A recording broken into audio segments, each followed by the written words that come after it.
Okay. Order of the Crow uniform. It says it gives you an emote. Does not give you a preview for what it is.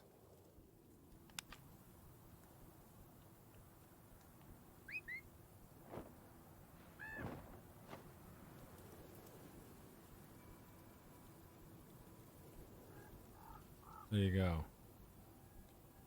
In case anybody wondered.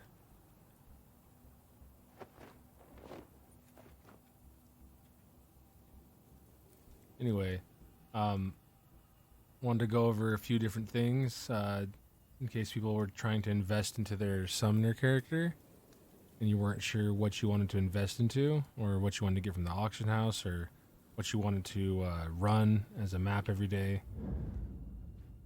And also maybe a few different types of awakenings and stuff that you can do. One thing to go over is you're trying to get a prosperity staff. You get the +1 abyssling summon count. Know why you're doing that. So if you're going to use a necklace, especially if you upgrade the necklace to, I believe it's the air one. I'm not sure though. I have to double check. But the you can get a minion acceleration effect off of it. But if you're going to stick with the normal necklace and you're trying to get the minion damage amp, minion damage and whatnot, and little things, then you're trying to really amp up the damage, then you'll look for a staff like this so you can get the abyssling summon count. But if you're trying to use a unity token, then you're not going to use the prosperity staff. And for people that don't have one or the other, if you're not sure, and if you ever want to figure out what your max account is or anything, someone actually showed me this in chat. I hadn't even figured this out the whole time playing the game. But it shows you just right here. Show current, 5 abysslings, show maximum. Shows you the maximum that you can have of everything. I still wouldn't believe it though until I tested it myself. So that's why I do the test for you guys, so that you can see exactly what the stats are. So technically we should have 6, but you're only going to get 5.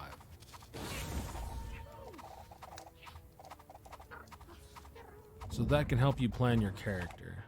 At first I was mad about that, but that can help you actually plan. So if you're going for a damage staff, I can show you one here. And a staff like that would be something that most likely you'd be going for. The only thing that'd be better than that would be something with a minion attack speed on it. So in that case, something like this would work. You got the max abyssling summon count, the cast speed for your poison abysslings, crit, and then you got the minion area effect for your exploding minions. So kind of just whatever minions you're doing, you're going to want to roll and try to get stats for that minion. And you can get the max abyssling summon count on a bunch of different items. So if you don't want to use a staff and you're tired of using a staff, or you have to grind, because you have to grind in this game for a long time.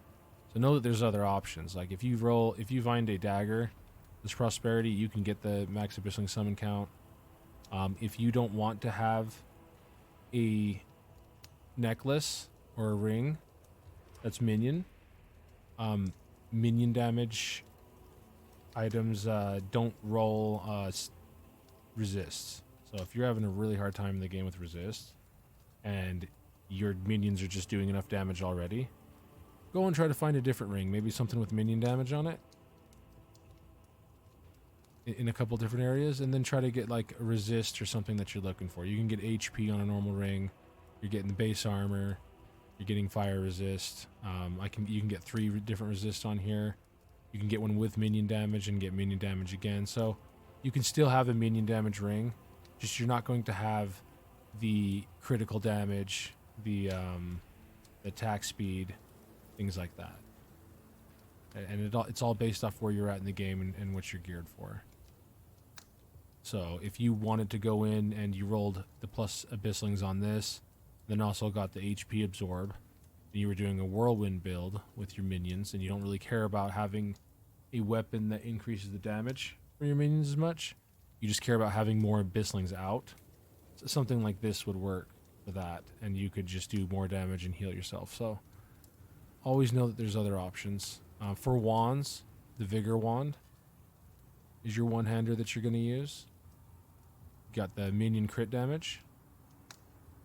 The problem with one-handers is when you go to the blacksmith, they do not roll what you want.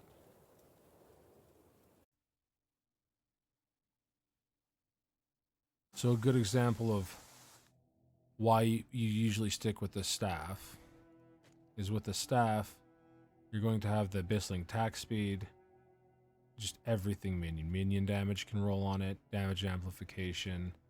You got the shock rate, your hit rate. So anything that you need on a staff. Something like a Vigor wand, even though it is a minion weapon, as you can see, it always rolls minion crit damage. So, minion weapon. Though you get abyssling damage.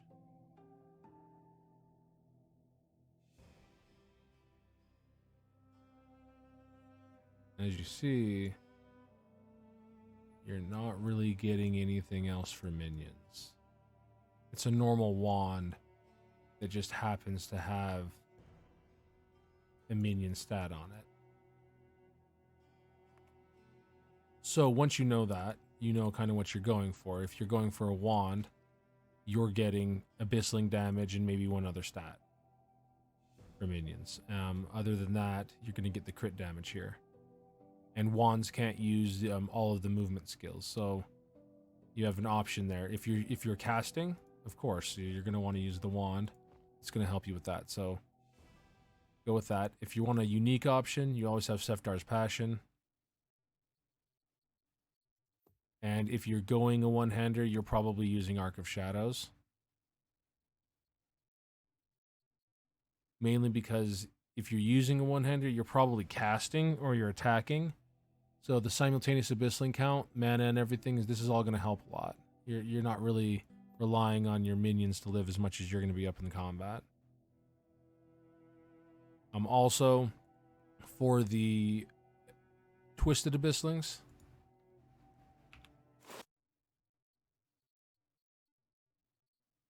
and for something like Twisted Abysslings,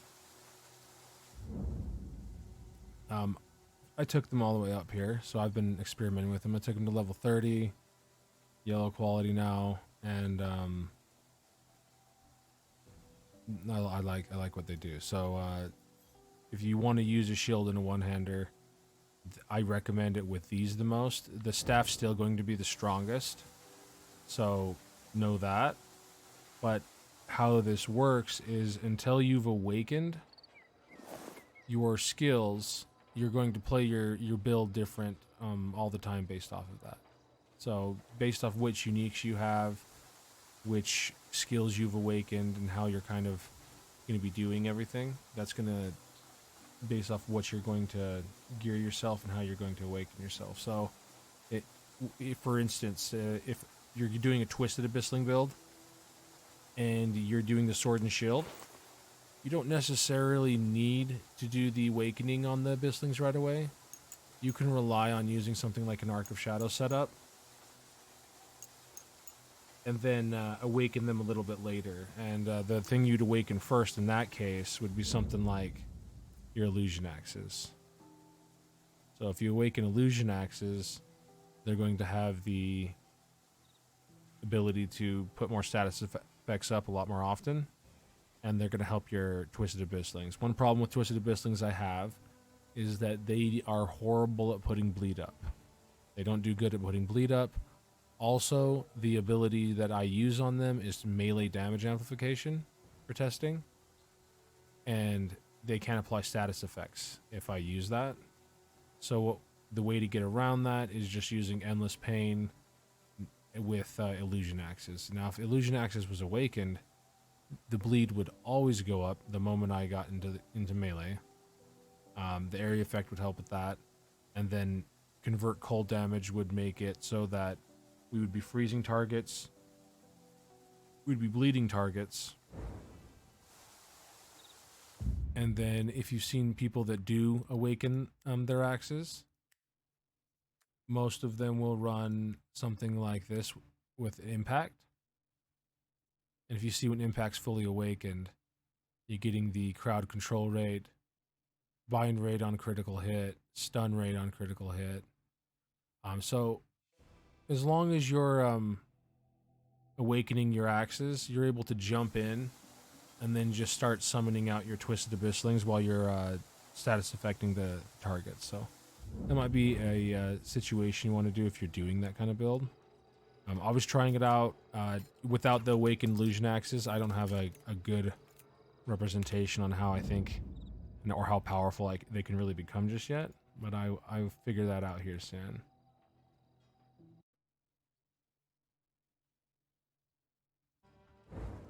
But to finish on gearing,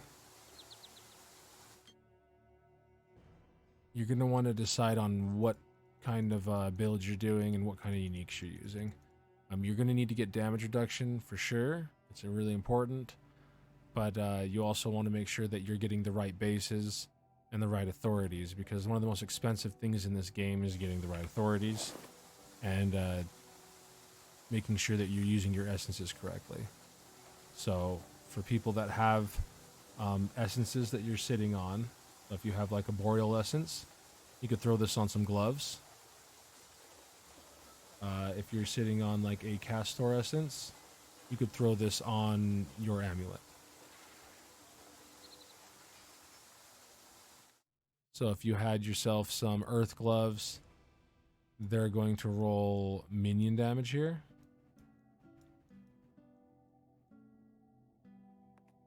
The stun rate could help if you're trying to do the build I was talking about earlier. Now, if you have air gloves, they work just as fine. You're getting minion damage on them as well. Now, one thing about your bases is if you see here a base that's made a little bit more for is just dodge rating, you're going to see that the options here are just for the character. You get the minion damage from the authority, but there's just character options. If you have something like the wool gloves with the mana cost dampening, maybe a higher tier, you'll see that the options become oriented towards minions as well. You can also get minion attack speed. Really important to know that, because you might spend a lot of your currency to try to roll or try to buy a pair of gloves, and if you decide that you want to go full armor, you can, or you go full dodge. But a full armor pair of gloves or a full dodge pair of gloves that aren't hybrid, they will not roll the minion attack speed. Once again, so I'll show that just in case someone doesn't understand how that works, but you can get minion damage and minion attack speed on a hybrid pair of gloves. So if you're looking for maximum damage, you're going to go for something like that. If you're looking for maximum defense, you're going to get the different kind of base there.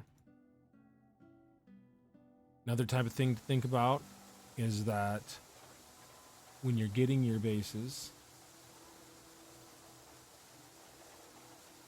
you have the prosperity base, which is always going to give you the abyssling skill rune level. Extremely powerful, and you're mainly just trying to scale your abysslings because your rune knight's dying all the time anyway. But if you want to maximize all the minion stats and you want to maximize your rune knight, you're going to want to go for a water. This is Mirzeti, if that's how you say that. But if you get Mirzeti, you can get a water base, and a water base is going to get the +3 to minion skill rune levels. Only reason why you'd really be going for the +3 to minion skill rune levels is if in the future, we get an additional minion that's not an abyssling that summons out with the abysslings, that might be interesting. But really, it's just for the rune knight. That way your Rune Knight's going to get their rune skill levels as well, and your abysslings are going to get it. So this is going to be maximized. He's getting a water. I still use a prosperity helmet, even though I've gone through a few different kinds. The simultaneous abyssling count's been too good, especially for trying out the twisted abysslings without having them awakened. And the last things are going to be the rings that I need to upgrade. And so if people are trying to figure out what kind of rings you need to roll, that will be a amethyst, plain amethyst ring, but you want to roll it with fire. And if you roll a Capri version of it, you're going to be able to roll minion damage amplification. So minion damage amplification is probably going to be the strongest for the rings. So try to get a fire Capri version. I'm still trying to get one, or I'd show that for you guys. And always remember, if you get yourself a prosperity item, you do not need to get the unity token unless you're looking for the +2 to minion skill rune levels. If you're wondering about what the strongest item in the game is going to be, it's going to probably be a yellow staff that rolls legendary. And you roll something like minion damage amplification. But in the meantime, if you're having a hard time on maps and you're not looking for just pure raw damage, then something like the Sefdar's Coexistence, since it is an item that's just easily, it's always going to be the same rolled. You don't have to worry about what it's going to be rolled at all, other than if it rolled high damage or high minion skill rune level. So if you do go to the auction house and you just get a minion staff that you just want to take care of you real quick, this will do that. But you know that if you do get a Sefdar's Coexistence, you have to get minion attack speed from somewhere, because you cannot roll minion attack speed on the staff. So those are some options for everybody. The +2 to minion skill rune levels mainly is giving your minions the HP. So the hit points that I get from using as many minion skill rune levels as possible seems to help a little bit. But if you're looking for just raw damage and you want to do the most damage possible, then go for the other option there. Now, for people that are doing twisted abysslings, a few options that people have asked me is what's good to use is a staff, not sword and shield, but using a one-hander and a shield and whatnot. I would go with a one-hander and the Arc of Shadows if you can get it. Arc of Shadows is usually pretty cheap, at least when I last looked. If you can do something like that without Awakening, because Awakening is usually far off for people. So if you're not at the Awakening stage yet, go for something where you're getting max Abyssling summon count as much as you can from your helmet, and maybe something like this. And if you do go something like Sefdar's Passion and Arc of Shadows, then you're getting a huge amount of mana regen. And that's going to help with the build as well, because you're constantly summoning the Twisted Abysslings, so mana regen is going to help as much as possible. Anyway, that's it for most of how the gear is going to work. I just figured a few people might want to know how stuff works for when you're gearing way late game. The options, like I show you here, you can use any kind of weapon as long as you roll an authority on it, or it rolls good stats for you. Or if you want to go down the unique path, you have the Sefdar's Passion and the Coexistence here. Or if you want to go down probably the strongest path at the end game is going to be something like a Vigor Wand that rolls something that doesn't make sense. Or always the staffs. Don't use a Legion Commander staff. The only staff that I've seen that rolls highest so far is the Conquerors. So make sure you do something like a Conqueror staff or whatnot. And just know that a base Conqueror staff is going to have a hard time beating something like the Sefdar's, even if you roll really well. So this rolled max minion damage amplification.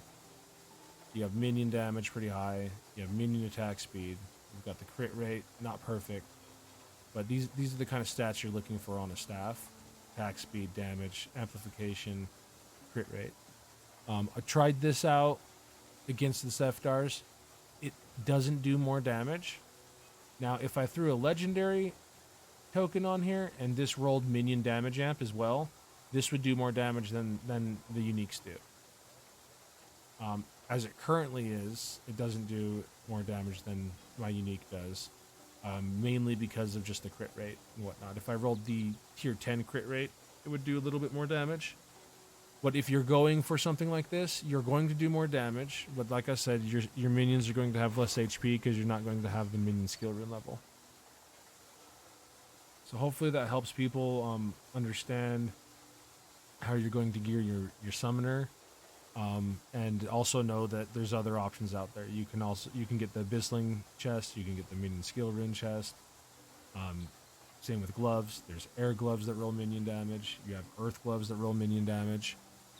You have hybrid gloves that roll attack speed for minions. You have pure physical damage or physical reduction gloves that roll only minion damage, but you're going to have the higher stats. And as a summoner, you can't roll any of those resist on any of your summon gear. So you're really going to have to be getting your resist from somewhere. And the best place to get it from is going to be every other piece of gear. Alright. One of the last things I wanted to go over, since the main thing I do is javelins. Going to be what you might want to awaken first. So if you're going to awaken javelins, I've had a lot of people ask me what would be the best, and I've had a lot of people tell me what they think is best. So if you do a random awakening, and you just get a random one, let's go over the benefit of each one of these. So if you randomly awoken it, and you got Verity, well, your armor pen gem, if you were using it, you can get rid of. And you don't have to worry about armor pen as much anymore. This is always going to kind of take care of it. So this can take care of maybe a few points on your tree. Things like that. If you get the origin one, you have the max damage that abysslings can get with your awakening, and you're getting the abyssling projectile speed, which is extremely important for these. So origin's most likely the best one here, and this is the one that most people have told me they want to get when they bring up awakenings to me. I feel like the armor pen, just because of my experience with maybe MMOs and whatnot, armor pen's always the best thing. Especially because if you're in close with your minions, you don't really have to worry about projectile speed as much. But I'm kind of sold on the projectile speed one because of the fact that when I'm doing maps, I do see those slow projectiles flying out. And if they were a little bit quicker, it would help a little bit more with the mapping, especially when creatures move quick. So Origin's the one I kind of want the most. Now, if you do just do a random awakening and you got Source, and you're really disappointed because you're not getting extra damage, this isn't a bad awakening. The amplified minion max HP and the skill rune cooldown recovery speed in extremely difficult content is going to be superb compared to the other two. You're not going to get much out of your Origin or your Verity if you're summoning your minions often and they're not able to stay alive long enough. Or if they're just dying because the content's insane and you need to summon them over and over again. I've been in situations, especially in the Void, where Source would have been stronger than the other two. Being able to get a 50% skill rune cooldown recovery speed without the minion HP amplification would have been important and valuable just with some of the bosses that I did. I found myself in situations, especially with Unstable Serpents, where in her phase where you need to break her shield, was not able to break the shield because my skill rune cooldown recovery just sitting there waiting on it. Waiting on my minions to come back out because they were killed by her beam. So I had to figure out a way to teleport around and really move my minions correctly to kill her. Something like Source would have helped over these other two. So if you do a random awaken and you get Source, I know that looks like the worst one, but the harder the content gets, the stronger Source is going to become. So just know that when you're doing your awakenings. Still, I want the projectile speed one. I'll just bring that up. Now, for legendary gems, I did do my multi-shot first as my first legendary gem. And that's because out of the setup I have here, the only gems that got a special ability from doing a legendary awakening was either quick attack, which got amplify speed, and chain, which we'll just show you real quick. In-game has this really easy option to show everybody how that works, so I might as well show you. Okay, so amplify speed. This is interesting, but the damage increase I didn't feel was going to be superb compared to other things we could do. You have the 2% extra crit chance with your find weakness. If you are having a problem critting, this is going to be an important one.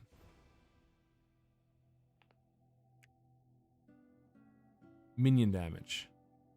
Legendary. Minion speed move increase. Not really interesting to me. If I was doing a twisted abyssling build, I still wouldn't go for this.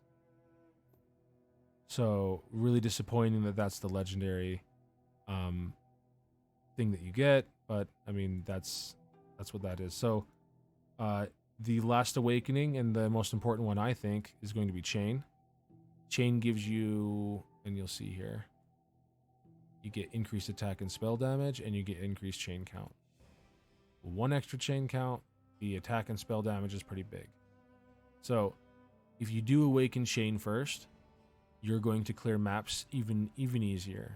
I don't think that it's more important to awaken chain or not awaken chain and to do a legendary chain first, because the +2 chain count, you're just getting one extra chain count and a little bit more damage, and it's going to help your clear speed, but it's not going to feel as powerful as doing something like multi-shot. So the end result, everybody's going to have a different kind of feeling and a different kind of idea about what their build's doing. But for me, multi-shot was the go-to for the first legendary that I made, and the reason why is you get the +2 projectile count.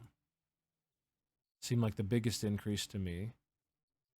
And I also have alts. So if you're using alts and you have alts that use multi-shot, which most people do, I decided that a legendary multi-shot would go between multiple characters, and that would help out. So hopefully that helps you decide on what you're doing.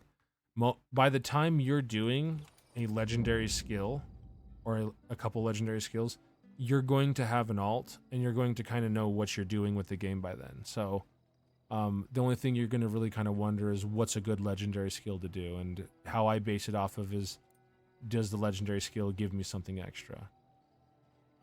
Mana Storm feels like the go-to, because it's like one of the highest damage runes I have.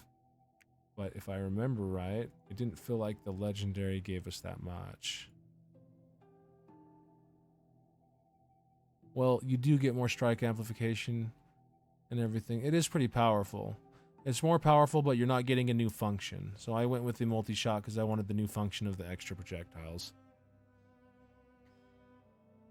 For your awakening of your runes, if you're actually going to awaken first, I feel that the strongest awakening out of the minions is going to be the Twisted Abyssling.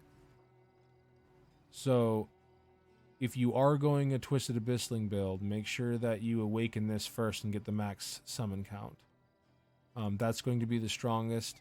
That's going to give you the most options, and that's going to free up your mind-racking ability of how to summon all of them out at once. You don't have to worry about it anymore with your gear. You can re-gear in a different way. So that might be able to help people. Main thing I wanted to explain to people, recap on, was +1 max abyssling summon count. This is not required if you already have a Unity token, so make sure you gear correctly.